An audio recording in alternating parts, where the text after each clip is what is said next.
భద్రాద్రి కొత్తగూడెం జిల్లా గుర్రాల చెరువు గ్రామ పంచాయతీలో ఉపాధ్యాయుడు శ్రీనివాస్ కార్మికుడిగా మారాడు. మండల పరిషత్ పాఠశాలలో స్వయంగా వాటర్ ట్యాంకును శుభ్రం చేశాడు. స్ట్రావెంజర్లను ప్రభుత్వం తీసివేయడంతో పాఠశాల శుభ్రం చేసే బాధ్యతను తామే తీసుకున్నట్లు తెలిపిన ఉపాధ్యాయుడు రాష్ట్ర ప్రభుత్వం దృష్టి పెట్టి మరలా స్ట్రావెంజర్లను నియమించాలని కోరారు. స్కూల్లో వాటర్ ట్యాంకు శుభ్రంగా లేక స్వయంగా చేసుకోవాల్సి వచ్చింది. ఉన్న స్కావెంజర్ని ఇప్పుడు తీసేయడం జరిగింది. స్కావెంజర్ లేక పాఠశాలలో టీచర్ వేసేసి గుర్రాలు చేసి స్కూల్లో వాటర్ ట్యాంకు శుభ్రంగా లేక స్వయంగా చేసుకోవాల్సి వచ్చింది. ఉన్న స్కావెంజర్ని ఇప్పుడు తీసేయడం జరిగింది. స్కావెంజర్ లేక పాఠశాలలో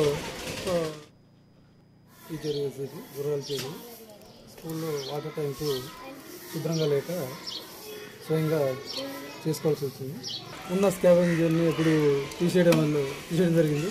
స్కావెంజర్ లేక పాఠశాలలో టీచర్ వేసేసి గుర్రాలు చేసి స్కూల్లో వాటర్ ట్యాంకు శుభ్రంగా లేక స్వయంగా చేసుకోవాల్సి వచ్చింది. ఉన్న స్కావెంజర్ని ఇప్పుడు తీసేయడం జరిగింది. స్కావెంజర్ లేక పాఠశాలలో